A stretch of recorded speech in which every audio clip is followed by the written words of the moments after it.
চলতি বছরের বিজয় দিবসেই মহাকাশে ডানা মেলবে দেশের প্রথম কৃত্রিম উপগ্রহ বঙ্গবন্ধু স্যাটেলাইট 1। এরই মধ্যে শেষ হয়েছে প্রায় ৭৪% কাজ। এগিয়ে চলছে ৮ স্টেশন তৈরির কাজও। প্রযুক্তি বিশেষজ্ঞরা মনে করেন উপগ্রহটি মহাকাশে যাবার পর দেশের টেলিযোগাযোগ ও সম্প্রচার মাধ্যমে বিপ্লব ঘটবে। বিস্তারিত মাহফুজ ইসলামের প্রতিবেদনে।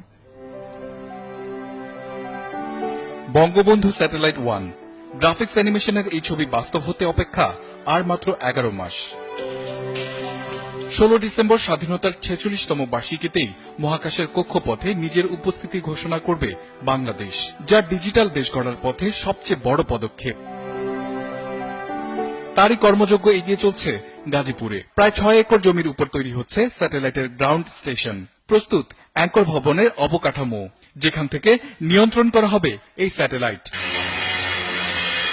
সময় খুব কম, মার্চের মধ্যেই শেষ করতে হবে গ্রাউন্ড স্টেশনের নির্মাণ কাজ, জানালেন প্রকল্পটির কর্মকর্তা। আশা করি আমরা এই কাজটা আমাদের শিডিউল যে সময় আছে, শিডিউল টাইম আছে, মার্চের ভিতরে আমরা শেষ করতে পারবো। এরই মধ্যে স্যাটেলাইটের ৭৪% নির্মাণ কাজ শেষ হয়েছে বলে জানালেন ডাক ও টেলিযোগাযোগ প্রতিমন্ত্রী তারানা হালিম। আমরা 16 ডিসেম্বর 2017 সালে উৎক্ষেপণের জন্য সমস্ত প্রস্তুতি বাংলাদেশ পক্ষে এবং ফ্রান্সের থ্যালেসের পক্ষেও একইভাবে সম্পন্ন হয়েছে। প্রযুক্তি বিশেষজ্ঞরা বলছেন, বঙ্গবন্ধু স্যাটেলাইট কক্ষপথে তার কাজ শুরু করলে দেশের টিভি চ্যানেলগুলোকে আর বেশি টাকা দিয়ে বিদেশে স্যাটেলাইট ভাড়া করতে হবে না।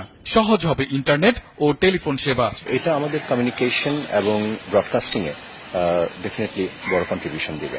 বড় natural disaster prone country Bangladesh, তো এইসব ক্ষেত্রে আমি শিওর যখন আমাদের কমিউনিকেশন ডিসরাপশন ঘটবে, তখন এই স্যাটেলাইটের মাধ্যমে আমরা একটা ব্যাকআপ কমিউনিকেশন উইন্ডো ওপেন করতে পারবো। বিটিআরসি বলছে, সফল উৎক্ষেপণের পর আগামী বছরের মাঝামাঝি থেকেই পাওয়া যাবে বঙ্গবন্ধু স্যাটেলাইটের বাণিজ্যিক সেবা।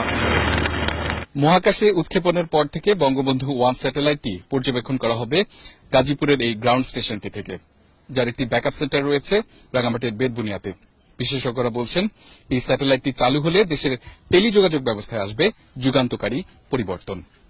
মাহফুজ ইসলাম, ৭১, জয়দেবপুর, গাজীপুর।